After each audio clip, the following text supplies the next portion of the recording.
Isa pang kaso na naging usap-usapan noong 2022 ay ang pagkamatay ng isang therapist ng Cagayan Valley Medical Center matapos na matagpuan ng naaagnas na nitong katawan sa loob ng paupahan sa Tuguegarao City.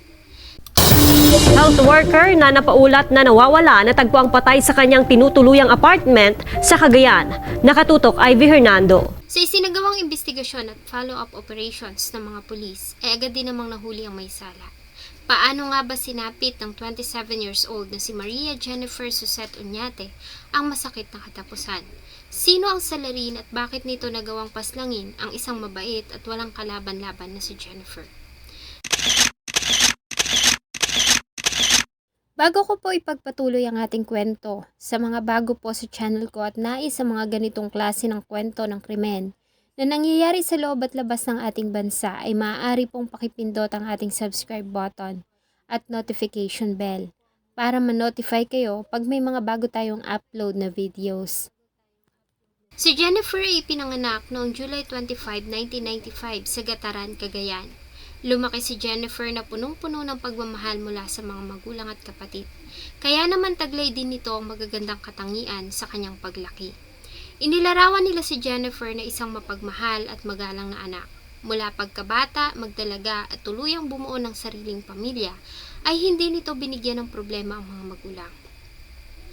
Palakaibigan din si Jennifer, kaya naman marami ang mga nakakakilala dito sa kanilang bayan. Mahilig itong magkwento at masayang kasama. Nang nasa tamang edad na, ay nagpakasal ito sa asawang si Renz at biniyayaan sila ng anak na babae.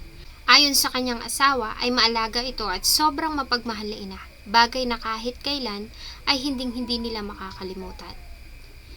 Kahit noong kabataan pa lamang ni Jennifer ay marami na itong pangarap sa buhay, hindi lamang para sa kanyang sarili kundi pati na rin sa kanyang pamilya. Noong una ay pangarap ni Jennifer na maging doktor, pero dahil sa walang sapat na kakayahang pinansyal, ay nag-enroll ito sa Cagayan State University Andrew Campus at kumuha ng kursong Bachelor of Science in Respiratory Therapy. Nang makapagtapos ay agad din naman itong natanggap bilang respiratory therapist sa Cagayan Valley Medical Center. Ang kanilang tinitirhan sa Gataran hanggang Tuguegarao ay may layo na 75.8 kilometers. At kung magta-travel ka sakay ng pampasadang mga bus, ay aabuti ng halos 2 oras. Kaya naman kahit na mahirap, ay pinili ni Jennifer na maupahan sa isang boarding house sa Tumagil Street, Tuguegarao City. Ang kanya namang asawa na si Renz ay naiwan sa Gataran na siyang nag-aalaga sa kanilang anak at doon din ito nagtatrabaho. Umuwi lamang si Jennifer sa kanila tuwing day off o kaya naman ay ang asawa at ang anak ang nagtutungo sa kanya sa Tuguegarao.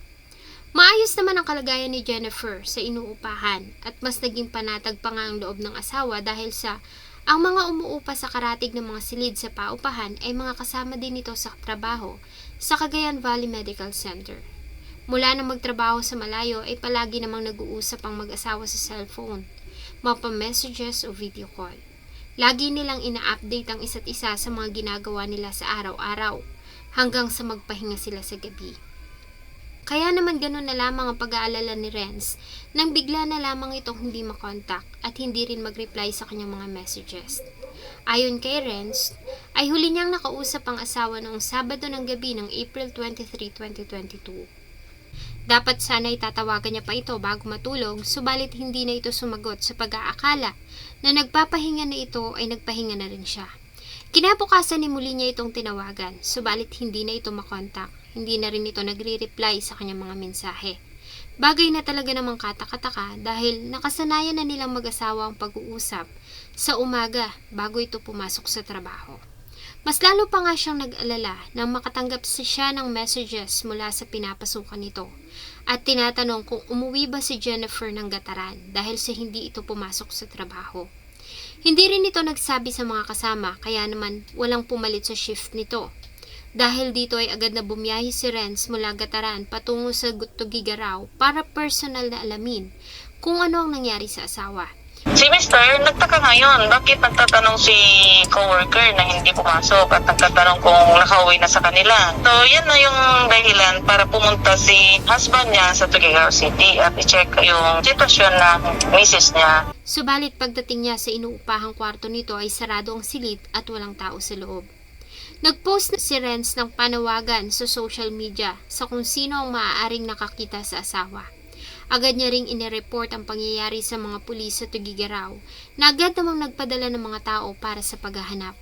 Subalit bigo sila na matagpuan si Jennifer hanggang sa makatanggap sila ng tawag noong April 25, 2022 tungkol sa masangsang na amoy na nagmumula sa katabing silid ng nawawalang therapist. Agad silang nagpunta sa lugar, walang tao sa loob ng silid kaya naman ay pinabuksan nila ito sa caretaker ng paupahan. Pagpasok pa lamang sa pintuan ay sinalubong na sila ng nakakasulasok na amoy.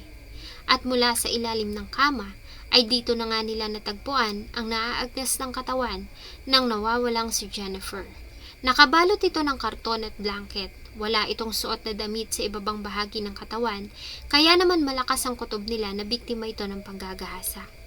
Maliban sa katawan ay nakuha din nila mula sa ilalim ng kama ang suitcase na pagmamay-ari ng biktima na naglalaman ng mga gamit nito at ang saplot nito na pang-ibaba na may mga mantsa pa ng dugo. Agad nilang inalam ang pagkakakilanlan ng mga taong nangungupahan sa silid at napag-alaman nila na ang nangungupahan doon ay katrabaho ni Jennifer sa Cagayan Valley Medical Center at ka-live-in partner nito na si Wilfred Carodan. Wala doon ang dalawa. Ayon sa nakuha nilang report, ay nakalive sa trabaho ang babae at umuwi ang mga ito sa Gonzaga, Cagayan. Agad na nakipag-coordinate ang mga pulis ng Tugigaraw City sa mga pulis sa Gonzaga at sa pinagsamang puwersa ng dalawang stasyon ay agad na naaresto ang suspect na si Wilfred Carodan. Maayos naman itong sumama sa mga pulis at sa police station ay inilahad dito ang buong pangyayari. Ayon kay Wilfred Carodan ay malimit niyang makita ang biktima dahil sa magkatabi lamang ang inuupahan nilang silid. Panggabi ang duty ng live-in partner niya sa ospital kaya naman sa gabi ay siya lamang naiiwan sa bahay. Ayon sa kanya noong gabi na mangyari ang krimen ay galing siya sa isang okasyon at napasarap ang kanilang inuman. Gabi na nang magdesisyon siya na umuwi. Pagdating sa inuupahan ay hindi siya pumasok agad sa loob ng silid. Sa halip ay umupo siya sa labas at nagsindi ng sigarilyo. Habang naninigarilyo ay nakita niya mula sa bintana ang biktima na noon ay nakasuot lamang ng nighties at naghahanda na para sa pagtulog. Dito na niya pinasok ang kawawang biktima. Ayon sa kanya ay ginahasa niya ito bago niya ito pinatay sa pamamagitan ng pagsakal. Matapos ang ginawa ay inilipat niya ang katawan ni Jennifer sa kanilang inuupahang silid. Ibinalot niya ito ng bedsheet at karton bago itinago sa ilalim ng kama. Para pagmukhain na umalis ang biktima, ay kinuha niya ang mga gamit nito at itinago niya rin sa ilalim. Ayon pa sa kanya, para hindi maamoy ng kinakasama ang masangsang na amoy galing sa biktima, ay nag-spray siya ng pabango sa kanilang silid. Ayon kay Wilfred, ay balak na sana niyang sumuko sa mga investigador na una nang nagtungo sa paupahan at naghahanap kay Jennifer. Subalit nag-alala umano siya para sa kinakasama. Baka madamay ito sa kanyang ginawa. Sakto naman no nakapag-leave na ito sa trabaho, kaya naman umuwi muna sila ng Gonzaga.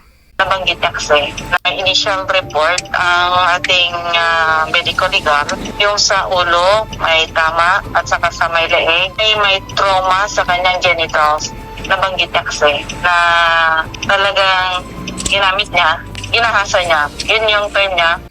Ang ginawang pag-amin ng suspect ay tumugma naman sa resulta ng isinagawang autopsy sa katawan ni Jennifer.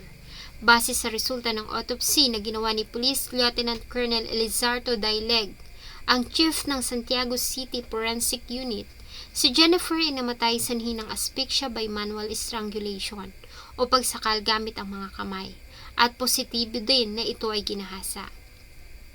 Dahil dito, ay opisyal nang sinampahan ng kasong panggagahasa at pagpatay si Wilfred Carodan sa Prosecutor's Office ng Tugigaraw City. Sa kasalukuyan ay nasa loob siya ng piitan at pinagbabayaran ng kanyang ginawang kasalanan. Bagamat nakamit ng pamilya ang hustisya, ay hindi pa rin ito maiibsan ng sakit na naidulot sa kanila ng pangyayari, lalo na nga sa naulilang anak ni Jennifer. Sa murang edad ay nawalan ito ng ina na mag-aalaga sa kanya. Nawalan ito ng ina na masasabihan niya ng mga bagay na tanging mga kababaihan lamang ang nakakaintindi. Para sa pamilya ay kulang ang parusang habang buhay na pagkakakulong sa ginawa ng suspect. Ayon sa kanila ay dapat lamang na magdusa ito sa ginawa. Sa ganitong mga pangyayari ay hindi mo masisisi ang iilan kung bakit pabor sila sa pagbabalik ng parusang kamatayan sa ating bansa. Bagay na matagal nang pinagtatalunan ng marami. Sana po ay nagustuhan nyo ang isa na namang kwento na akin pong ibinahagi. Marami pong salamat sa inyong patuloy na pagtangkilik sa akin pong mga videos. Huwag nyo pong kalimutang mag-iwan ng inyong saloobin at suggestion sa atin pong comment section. Thank you so much po and see you in my next video.